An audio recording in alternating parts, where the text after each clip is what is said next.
Hello friends, thanks for coming back for part 2 of Night of the Ninjas. And we are going to be finishing this book.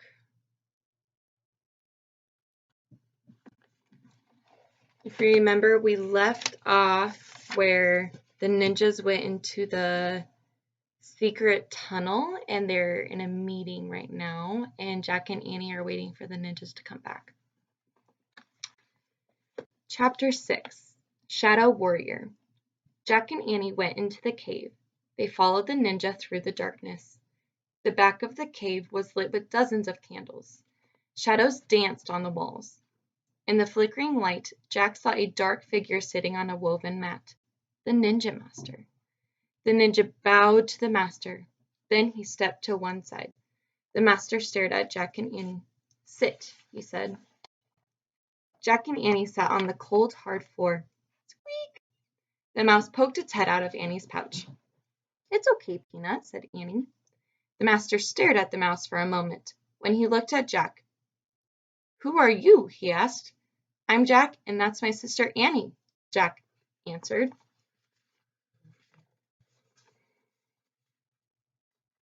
You can see all the candles and the Ninja Master.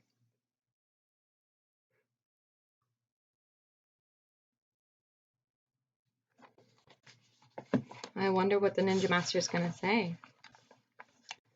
"Where do you come from?" the master asked. "Frog Creek, Pennsylvania," Annie answered. "Why are you here?" he asked. "We're trying to help our friend Morgan Le Fay," said Jack. "She left us a message."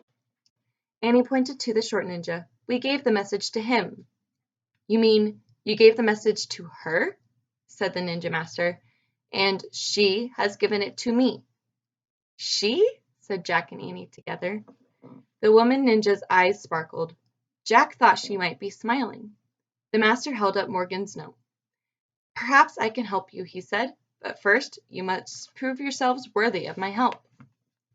Just then the tall ninja appeared. He made a sign to the master. The master stood up.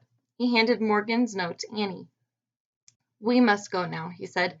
"The samurai are close." "Samurai?" said Jack. He knew that the samurai were fierce Japanese fighters.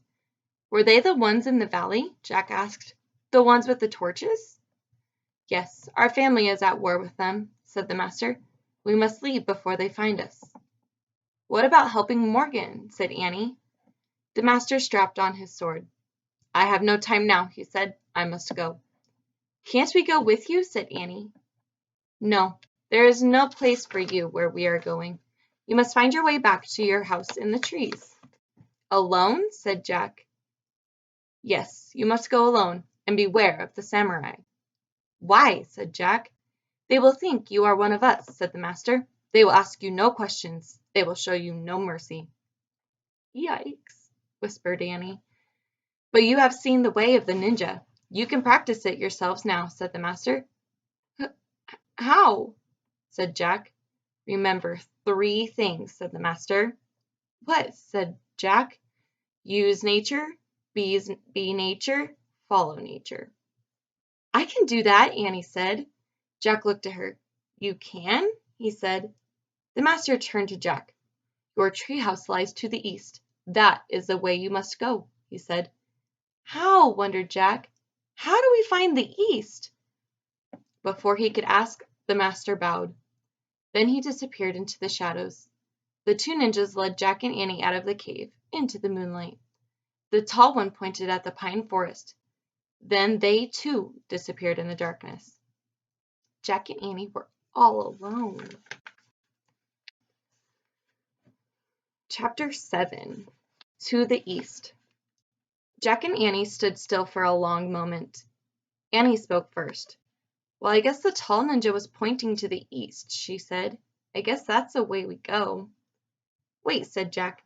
"I need to write some stuff down." He took out his notebook. In the moonlight, he wrote, "Use nature, be nature, follow nature." "Look, Jack," whispered Annie. "Do I look like a ninja?" He looked at her. She had pulled her sweatshirt hood over her head and tied the strings tightly. She did look like a ninja, a very small one. "Good idea," Jack whispered. He pulled his hood up too. Okay, let's go, said Annie. Jack put his notebook away. Then he and Annie headed east into the woods. They slipped between trees and more trees and more trees. All the trees looked the same. Jack got confused. Were they still going in the right direction? Wait, he said. Annie stopped. They both stared at the woods around them. You think we're still going east? Asked Jack.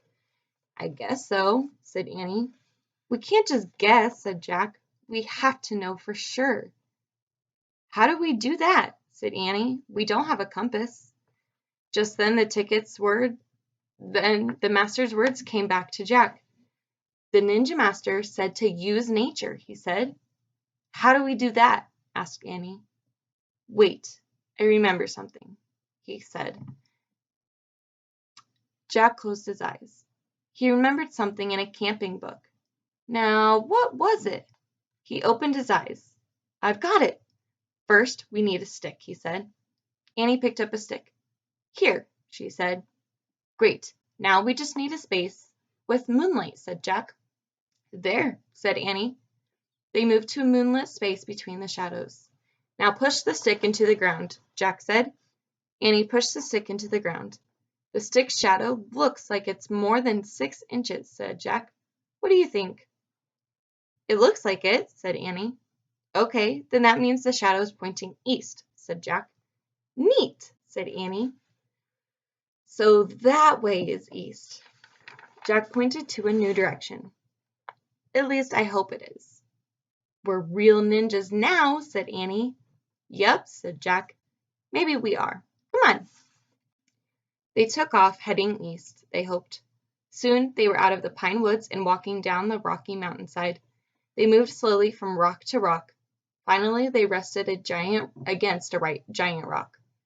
Let's check our direction again, said Jack. Annie stuck another stick into the dirt. There, he said. He pointed to the shadow on the ground. That way.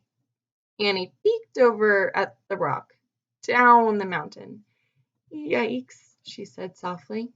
Jack looked too. His heart nearly stopped.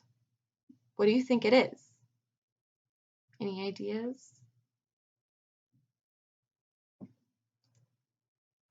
There were flames of fire coming up the mountain. The samurai! Jack and Annie ducked behind the rock. Squeak, said the mouse. Quiet, Peanut, said Annie. Jack reached into his pack. He pulled out the ninja book. I hope something in here can help us, he said. Jack flipped through page after page until he found what he was looking for. It was a picture of warriors wearing bamboo armor. They were holding swords. He read, the samurai were fierce Japanese fighters. They carried 2 swords to cut down their enemies. Annie tapped Jack on the shoulder. Jack looked at her. She pointed up the mountain. A figure was coming down toward them. He was very near. In the moonlit light, his bamboo armor was shining. His 2 swords were gleaming. It was a samurai warrior.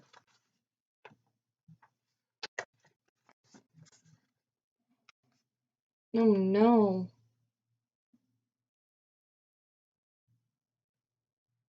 I wonder what he's going to do.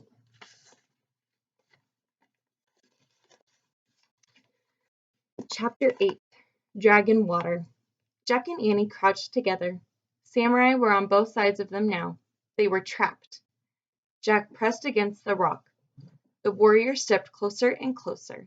He looked to the right. He looked to the left. Jack held his breath. Be nature, whispered Annie. What? Jack whispered back. Be nature. Be a rock. Oh, brother, thought Jack. This was nuts. Well, he squeezed his eyes shut. Then he tried to be a part of the rock. Jack tried to be as still as the rock, as solid as the rock, as quiet as the rock. Soon he started feeling as strong as the rock, as safe as the rock. He wanted to be the rock forever. Squeak! He's gone, said Annie. They're all gone. Jack opened his eyes. The samurai warrior was gone. Jack stood up and looked over the rock. The torches were gone, too. Let's go, said Annie. Jack took a deep breath. He felt great. He was getting more and more like a ninja every minute. Maybe even like a ninja master. East, he said. And they went east, down the mountain between the rocks, until they came to the wide, icy stream. The water seemed even wilder than before.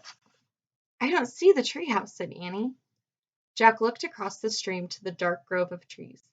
Moonlight shone on their pale flowers. But where was the treehouse? I don't see it either, said Jack. We have to cross the water first. Then we'll try and find it. The water was crashing and rushing over the rocks. Squeak! The mouse peeked out from his pouch. Don't be afraid, said Annie. She patted the little mouse's head. Be like us. Be a ninja too. Let's go, Jack said. He took a deep breath and stepped into the stream. The icy water swirled up to his knees.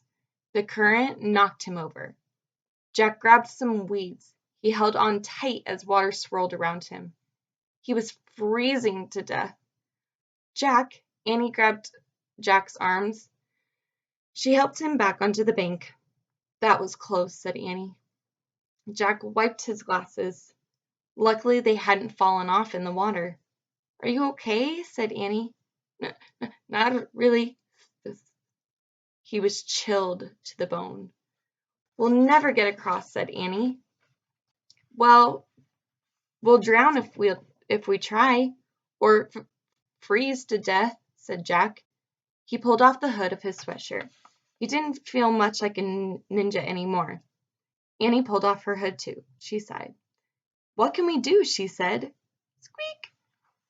Peanut climbed out of Annie's sweatshirt pouch and leaped onto the ground. The mouse scampered away. Peanut, come back! Annie called. No, said Jack. We have to follow Peanut. Why? Said Annie. We have to do what the master said, said Jack. Follow nature. Oh, right, said Annie. Follow Peanut. But where is Peanut? In the moonlight, Jack saw the little mouse. It was running through the grass along the stream. There, he cried. Come on. Annie hurried after Jack. Jack hurried after Peanut. They ran beside the rushing waters. A moonlit branch had fallen across a narrow part of the stream. It touched both shores. The mouse was running over the branch. Peanut's going over a bridge, said Annie. She started to follow. Wait! Cried Jack. We can't go on that branch. It's too small. It'll break.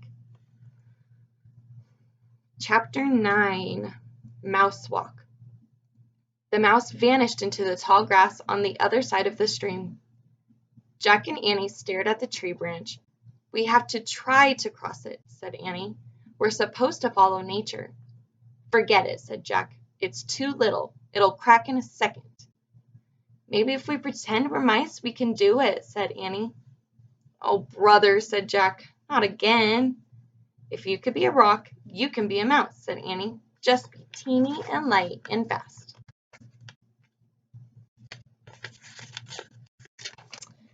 Jack took a deep breath. We have to, said Annie. Okay, Jack said. Say squeak, said Annie. You're nuts, said Jack. Just do it, said Annie. It'll help you feel more like a mouse. Jack groaned. Okay, he said. Squeak, squeak, said Annie. Squeak, squeak, squeak, they said together. Let's go, hurry, said Annie. They stepped onto the branch.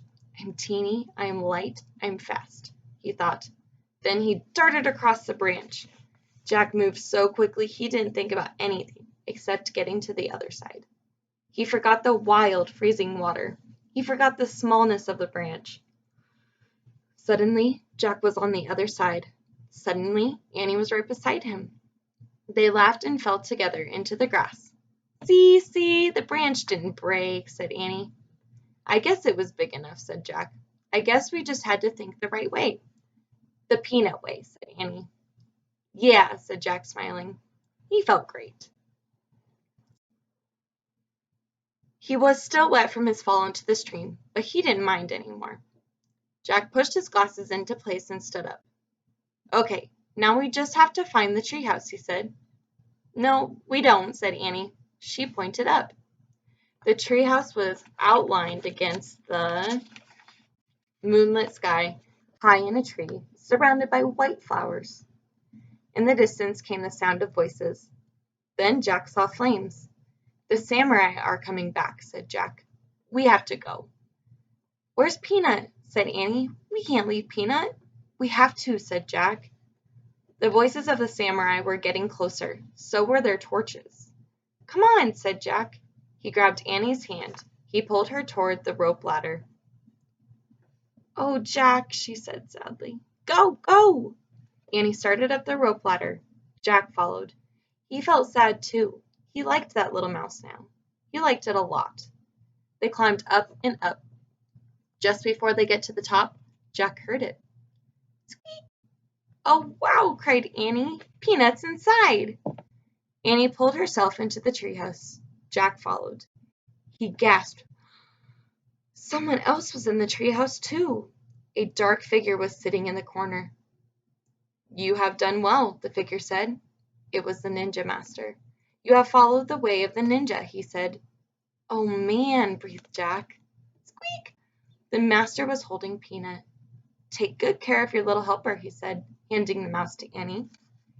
Annie kissed the mouse's tiny head. "And take this," said the master. He held his hand out to Jack. He gave Jack a small, round stone. "This moonstone will help you find your missing friend," the master said.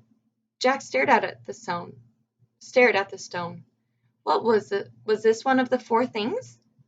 "You must go home now," said the master. He picked up the Pennsylvania book and handed it to Annie. "Where did you find it?" asked Jack. "Here," said the master. "You did not see it before, because your heart knew you had a mission to complete first." "What about you?" said Annie. "Can you come with us?" "Yes," said Jack. "We need help finding Morgan." The master smiled. "No, my friends." Here's the ninja master.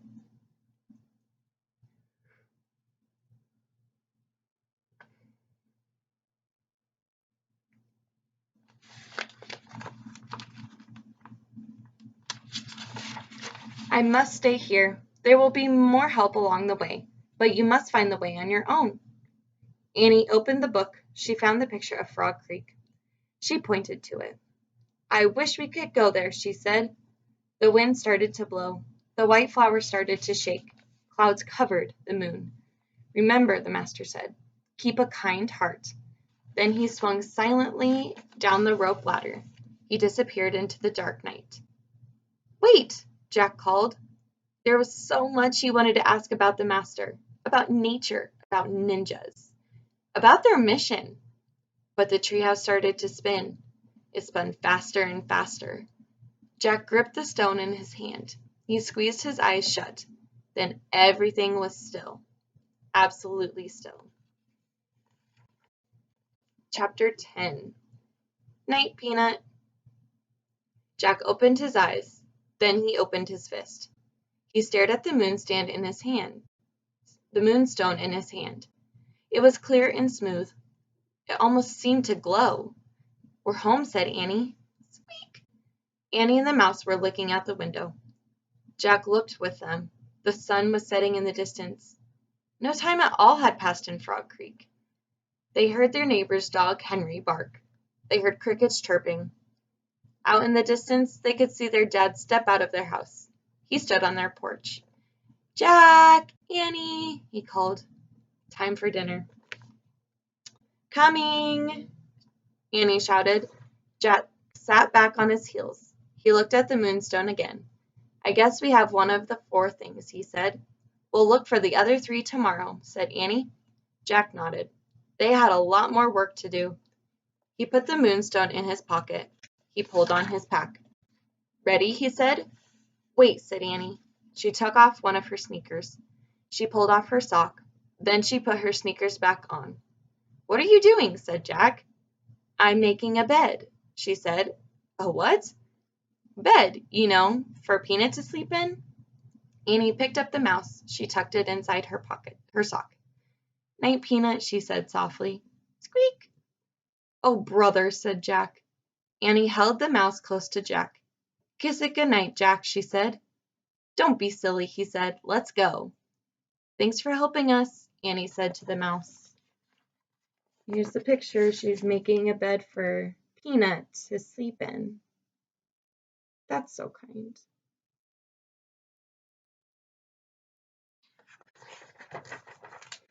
She put Peanut gently down on the glowing M. She pulled Morgan's message out of her pouch and put it next to the mouse. See you tomorrow, she said. Then she started down the ladder. Jack stared at the mouse. It looked back at him. For a moment, its dark eyes looked old and wise. Come on, Jack, called Annie. Jack kissed its tiny head. Night-night, Peanut, he whispered.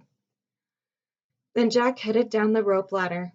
It got darker and darker as he went down. By the time he stepped onto the ground, it was almost completely black. Where are you? Said Jack. Here, said Annie. Her hand bumped his. He took it. Careful, he said. Careful yourself, she said. Together they took off through the cool, dark woods.